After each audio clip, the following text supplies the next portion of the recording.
This special edition, we're going back in time to the 1970s and 80s to see how cruising looked in those days. We partied and grooved morning till midnight, ate ourselves silly, and everything was permissive and gung-ho, with every conceivable activity, from completely daft to the downright dangerous. Was this the most fun era to be on a cruise? Let's find out. Welcome back to the Ritzy Travel Guide. My name is Bill, and it's great to have you back with us. And this time we're in for a lot of fun as we take a look at how cruising was in that in-between period, the 70s and 80s. I say in-between because up until then, from the 1930s to the 1970s, it was very glamorous. You put on your glad rags, you put on your jewellery. It was what they called the golden era of cruising, the time when famous ocean liners graced the seas.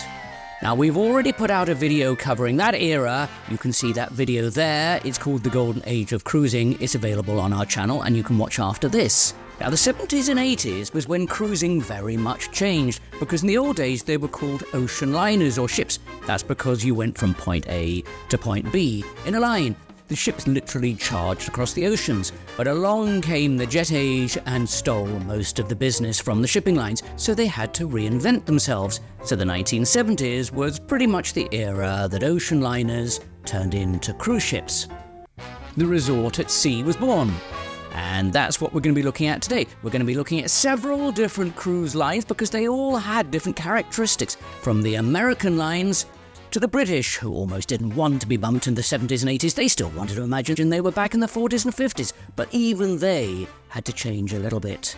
And ships did look very different in the 70s and 80s, and it's fascinating to look back and see just how kitsch and groovy things were. We'll look at how the cabins on the ship were decorated. Now, there were various reasons why cruising took off in the 70s, but one of the major contributing factors was what was on television, and the series The Love Boat. With the popularity of that, the cruise industry literally doubled overnight. It really captured the public's imagination. Even aspiring actors took to the show, such as the young Tom Hanks that you can see here. So we're going to jump around the decades a little bit. We're going to start off first with America. Now, the 1970s was when Carnival was born, for better or worse. They became the dominating cruise ship. They became synonymous with that period and still are one of the dominating cruise lines today. And their three famous ships at the time were the Mardi Gras, the Festivale, and the Tropicale. And they blitzed the TV screens with promotional material to entice us aboard. Let's have a look at some of these. Have you ever wondered what it would be like to take a cruise vacation? To Denver, Sound 7, Mark. Hi. Hi. Welcome aboard the fun ship Carnival. Thank you. What makes Carnival Cruise Line the most popular cruise line in the world? You can do all the fun things you go to sea to do.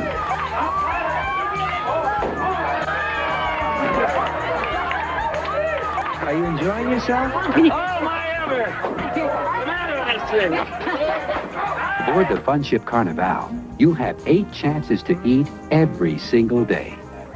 Like the buffet? Don't forget to try the chicken. You can get up and unwind with the morning sun, or you can sleep in. Instead of a porthole,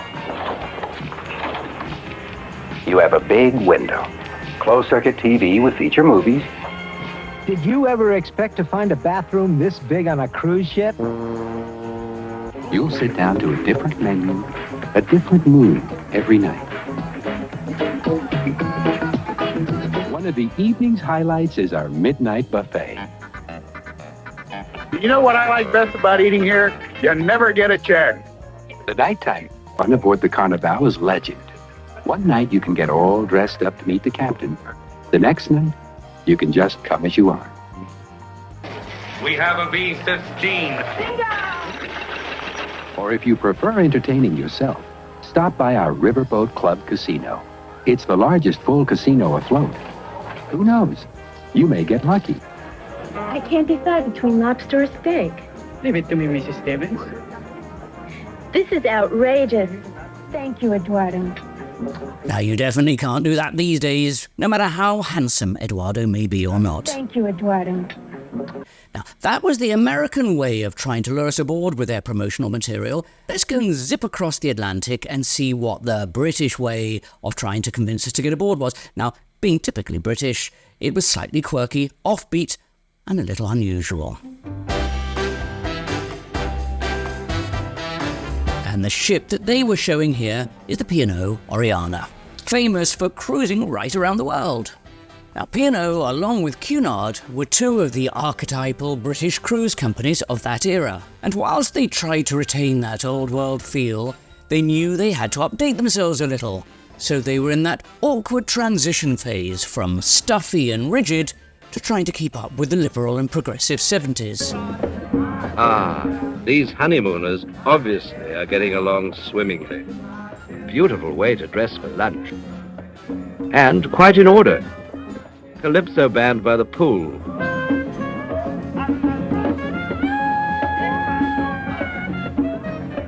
The passengers do their part. Sea watchers, girl watchers, swimmers, and readers. Tea is served at 4 in the Princess room, against a background of music and friendly conversation. And jolly well done, too. Jolly well done, too. Now, even though it was the 70s and everybody was still reasonably trim in those days, health was starting to be a factor. Let's see how they want to promote their ships as a healthy destination. Meanwhile, an ex-eater jogs the vast decks. And jogs, and jogs, and jogs. Can he maintain the pace? Fat chance. Fat chance indeed. Couldn't say that now. So, we've all exercised. What is there to do in the evening? All over the ship, the ladies, God bless them, prepare for a gracious evening. A steward's work is never done, but he enjoys it. The captain's cocktail party. The captain obviously enjoys it as much as anybody. There will be an evening of dancing ahead. We must be well fortified. Sea air is the sworn enemy of diet. Let's drink to that. Cheers. Let's drink to that indeed. Now, smoking, you'll see, has been featured heavily so far in the video because it was the era when everybody smoked. Even the onboard entertainers were lighting up. Limbo now, a pleasant kind. A professional shows how it's done. That pole is only 13 inches above the deck. Passengers give it a go with varying degrees of success.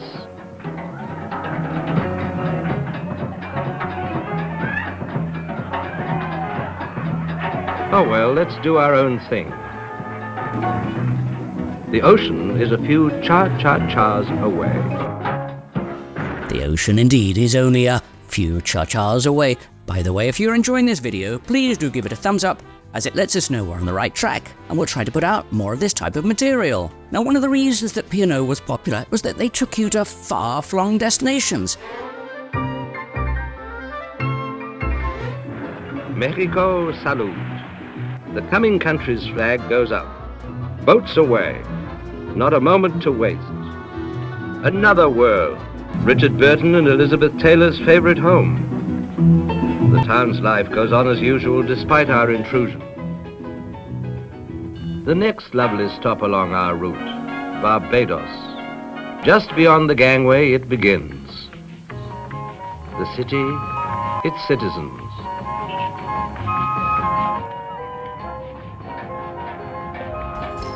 Meanwhile, at one of Barbados' incomparable beaches, it's goodbye to girdles and other uptight feelings. Enjoy, enjoy. We must make for home, but we shall never forget. Now, one of the most fascinating things when you see these old newsreels is what you could do then on a cruise and what you definitely can't do now. For a start, you can't take a shotgun to the ship and take pot shots at anything that takes your fancy. How you doing? Maybe I should throw the gun at him. Try again, sugar. Although you do see golf nowadays behind nets, very rarely do you have the opportunity to whack a ball out to sea. That is the biggest water hazard I ever saw. You no longer get streamers and ticker tape at sailways as you used to. Nor, and is this quite possibly a big fat plus, far fewer balloon games on deck. Look at these people. They are having fun. So the decades were rolling along, and the 80s came and punched us on the nose, and Carnival was determined to just reassure you, remind you that they, and only they, were the fun cruise line.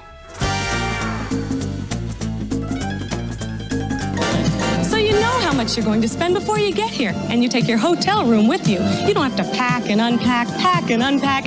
You'll visit all kinds of fun places, and you'll meet all kinds of fun people. People like Doug and Vicki Armstrong. This is their 4th Fun Ship cruise. They met on a Fun Ship cruise, had an anniversary on a Fun Ship cruise, and here they go again. Oh yes, we're going to take our pictures. Well, wait, One of the first places people get together aboard ship is at dinner. It's like one big getting acquainted party. I just can't wait to see who'll be joining us. Hi, I'm Cynthia Smallwood, and I just sold over $1 million worth of Barbara Lee cosmetics.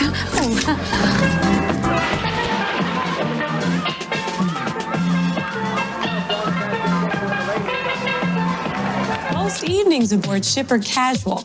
You can flirt with Lady Luck at our Gaslight Club Casino. It's a floating Monte Carlo. The evening's fun starts off here in the dining room. You'll enjoy everything from the formality and fun of the captain's welcome aboard dinner to the frolicsome informality of Caribbean night.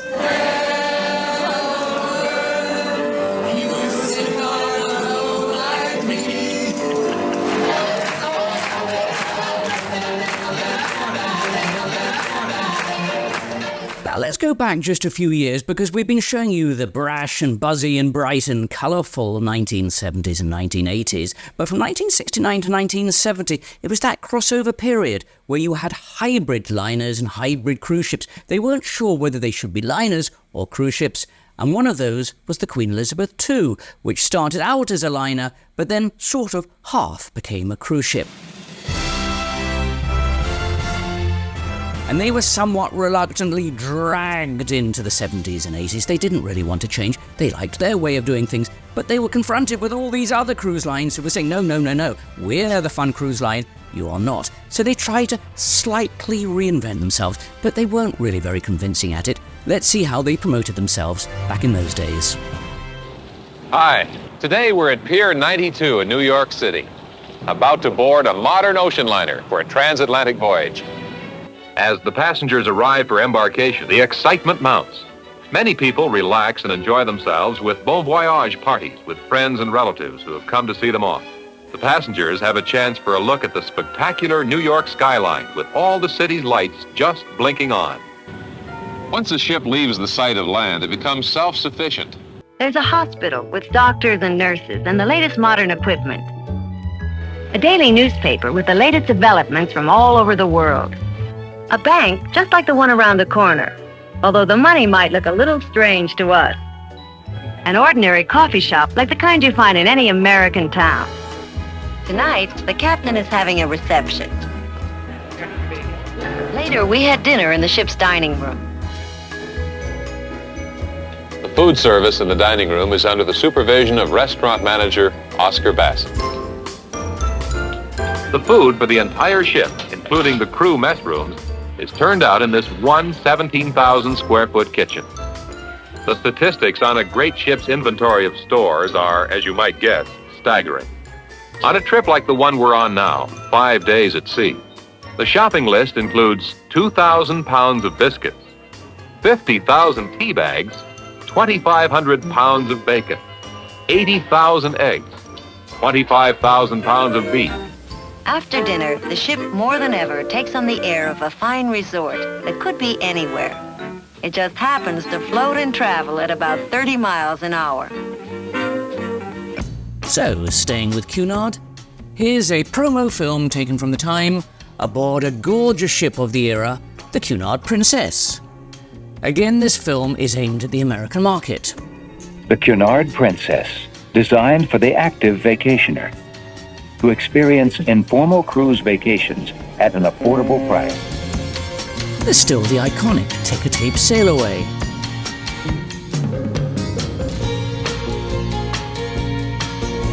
Good morning, ladies and gentlemen. This is the captain speaking. Those of you who haven't been out on deck, I would warn you it is going to be a hot day.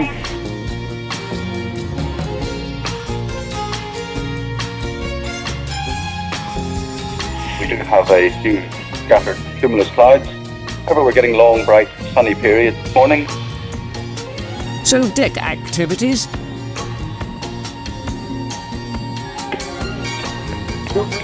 Still the skeet shooting. Apparently you had to dress 80s disco style. It's got a jogging track, and also a jacuzzi and the pool as well. Okay, well, we've slipped back into the 50s here. So as you can see, Cunard all over the place in the 80s with their offering. A gorgeous ship, but they're not really sure which decade they're in. Don't forget, this is just part 2 of our specials looking at the history of cruising. Our first video was all about the 1930s to 1960s, and you can see that video here. Now, those who were around in the 1970s and 80s will say there were so many cruise lines that just don't exist anymore, and that's right. And I wanted to take the time just to feature some of them because they had their own quirks, their own characteristics. And one of the most popular was the Chandris line, which hailed from Greece. Now, take a look. You can see on the funnels here the X mark. You say, hang on a moment, isn't that celebrity? Well, yes, indeed. Chandris became celebrity. And in the 1970s and 80s, when they were still called Chandris, they were renowned as they are now for their cuisine, their upmarket experience on board, and they had a huge number of sailings that went around Europe, particularly in Greece. X marks the spot that provides a half-century of Greek heritage and tradition, but sunbathing is a favorite pastime on any cruise. Dinner is always the highlight of every cruise day. It's a time to dress for the occasion and choose from among the many courses available of elegant crêpe Suzettes prepared at tableside. One serving is never enough. No one goes to bed hungry when the midnight buffet has a Mexican theme and is served in the spotless Britanis kitchen. There's nothing quite so glamorous as a midnight repast under the stars. There were also some other casualties of the cruise industry, and one of the better-known ones of that era was Commodore Cruise Lines. Originally founded in 1966, Commodore had multiple owners over their 3 decades, as well as multiple ships. And the one featured in this video, the Caribe, was originally the Greek SS Olympia, but just simply rebadged. Very much trying to pitch themselves at the premium end of the range. Like ships of the time, there were lavish midnight buffets, high-end Vegas-style shows, and an activity that was very popular back in the day, simulated horse racing with giant cutout cards. Welcome to the Caribe Downs. Riders, on your mark. Get set. Go. All of the horses are officially out of the gate.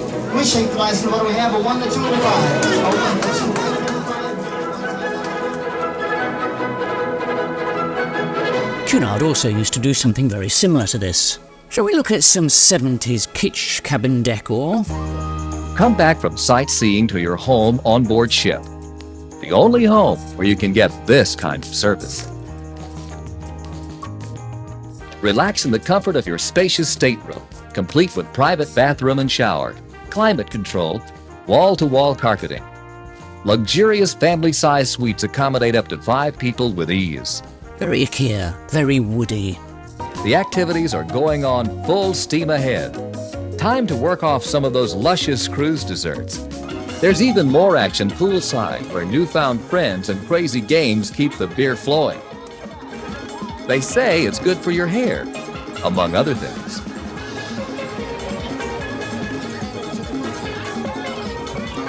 And that I think was the major problem with Commodore Cruise Lines. They didn't really know who they were aiming at. On the one hand, they were showing you the sophisticated, swanky dining rooms, and then on the other, they were showing you modern format of cruising with deck games, and they fell between two stools. In fact, the whole subject of what happens to cruise ships and where do they go when they die is an interesting one, and I will be putting together a video on that very subject, because there are 3 cruise ship graveyards where all the ships ultimately go. There's one graveyard in India, another in Indonesia, and a third in Turkey. This new video covering where cruise ships go to die will be out in a few weeks, so remember to be subscribed to our channel so you know when that one comes out. Subscription doesn't cost you anything, and if you have the notification bell turned on, it advises you when the video is ready. By the way, in case you wanted to know what happened to the Love Boat from the TV series, the exterior shots were actually filmed on the Pacific Princess, and the ship was used for over 10 years. Eventually, Princess sold her on to Pullmantur Cruises, a Spanish line, and she was rebadged as the Pacific. Pullmantur was subsequently bought out by Royal Caribbean in 2006. They couldn't find a buyer. She eventually got subcontracted out to little-known Quail Cruises, but floundered, and several years later, sadly ended up in Turkey at the infamous Breakers Yard.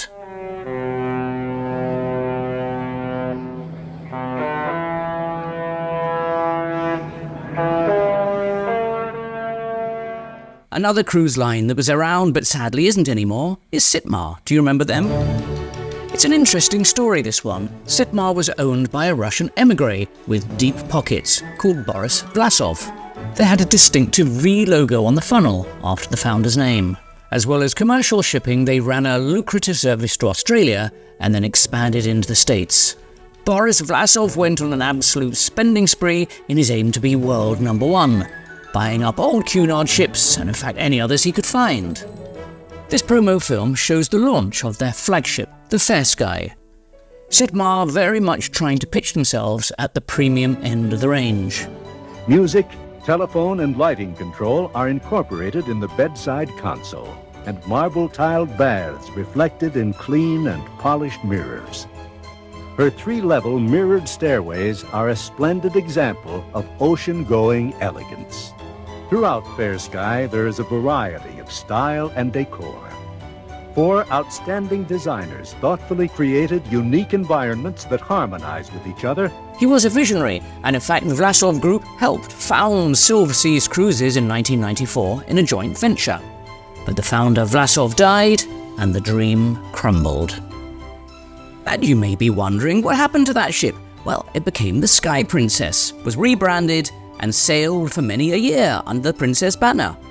There were so many other cruise lines back in the day. Let me know in the comments if there are others that you'd like me to make into a video. By the way, as this video goes to air, we're actually at sea cruising. We're trying out small ship luxury with the Azamara cruise line.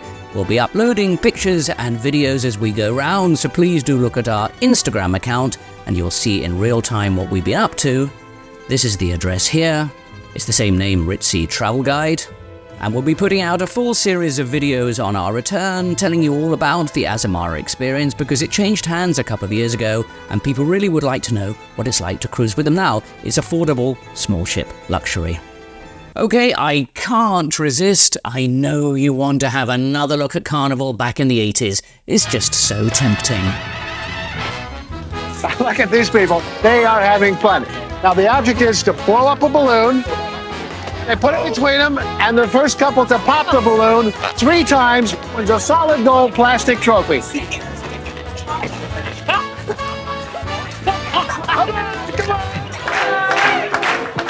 And as if this weren't enough, 4 hours later, there's a midnight buffet. And see these cakes, I would go right to my I'll hips. just take something small. Oh, just what you need, sugar, a chocolate tart. Follow me, sugar. There's more. You can have dinner and catch the show in the supper club. It's as good as anything in Vegas or Paris or Rio or...